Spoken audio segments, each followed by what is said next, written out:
Clément Bizoire, bonjour. Vous êtes dirigeant associé du cabinet Bizoire, membre du réseau Agir Agri. Donc, nous venons d'assister à cet excellent entretien avec Madame Vial lors de notre matière agri du 16 juin 2017. Quelles sont vos réactions, vos commentaires? Qu'en avez-vous retenu?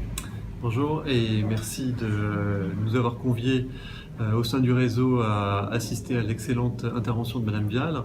Moi, ce que je retiens avant tout, Madame Vial anime un think tank dans la Drôme sur l'avenir des territoires et de l'agriculture en France. C'est deux choses, hein. C'est que le salut vraisemblablement de l'agriculture et des territoires en France doivent passer par des initiatives innovantes et qui ne sont pas exactement encore rentrées dans les mœurs.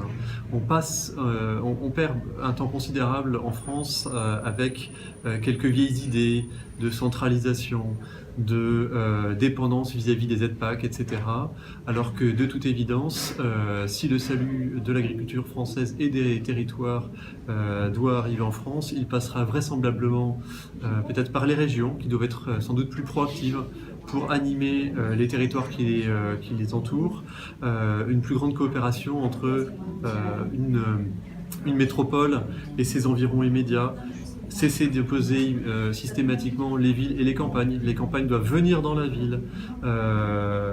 Les circuits courts, ce sont quand même des choses qui sont de plus en plus prégnantes et dont les régions doivent s'imprégner sans attendre que tel ou tel ministre de l'Agriculture fasse redescendre toute une culture très centralisatrice française de l'agriculture en France, ça doit être ça et pas ça, et notre salut passera par Bruxelles. Au-delà de cet aspect qui doit venir du politique, il est évident qu'on a tous en tête certaines belles réussites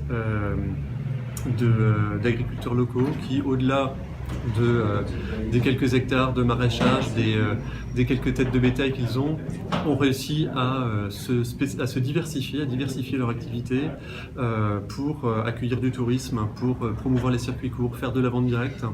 Et donc, au-delà simplement d'attendre tout des pouvoirs publics, c'est certainement aussi aux agriculteurs de se poser la question qu'est-ce que je peux faire pour aller de l'avant dans mon exploitation? Alors évidemment, des belles réussites, des belles histoires comme la ferme de Figeac dont Madame Vial nous a parlé largement.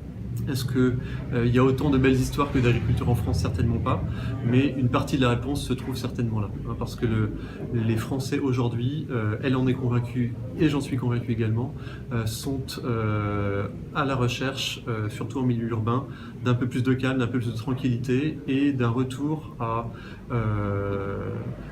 au naturel et à certaines valeurs qui sont portées par la ruralité aujourd'hui. Merci Clément pour cet exposé brillant. Merci.